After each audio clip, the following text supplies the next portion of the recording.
when it comes to your mind, you're like, no way, I can't think about that. Because you feel ashamed, or you feel embarrassed, or confused, or angry, or whatever it is that you're just like, I gotta get to this grocery store, and I don't have time to think about this stuff.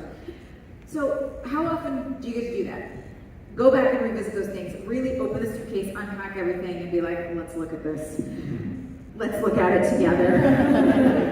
And then do it. And then really like sort through everything. And so you're not just lugging around this bag with you all the time. Excuse me, this emotional bag all the time. Yeah. You get to actually release it. It's awesome. Yeah, that's the lesson. Everybody, think of the thing you're most embarrassed about.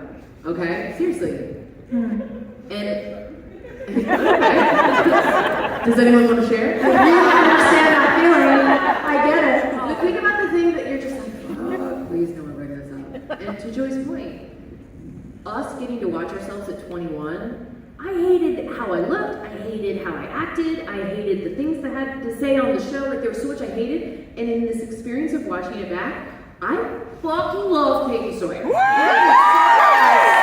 And so you have to give yourself time, right? But go back and look at the thing and like yourself in it, right? Like find the little person in it, you're like, baby, you're doing so good. You're trying so hard. Yeah.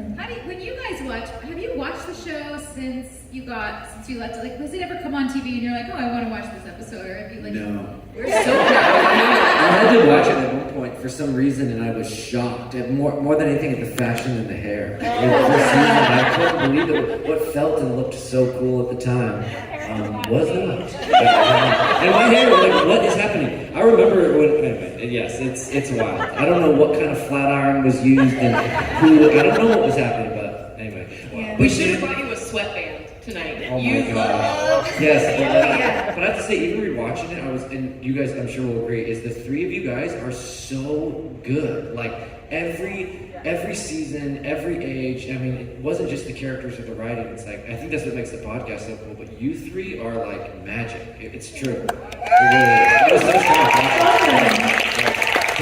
And I like what you said earlier, because like, now that I'm older, like when I was younger and I would watch work of mine, I would cringe. I couldn't. I stopped watching stuff because all I would do is just see what's wrong, what I don't like. And now that I'm older, it's like I'm able to go back and have an experience where I meet it with compassion rather than criticism. Which is kind of sounds like what you're doing, because like you have compassion for that person who's doing that, you know? It's a totally different human. Yeah. Like all our cells have turned over enough times. We're not those humans anymore, so we can be nice to them. Yeah. I think it's also like such a marker of adulthood when you can be kinder to yourself. You know, it's like so cliche, but then I know cliches are cliches because they're true. The reason everyone says them is because they're true.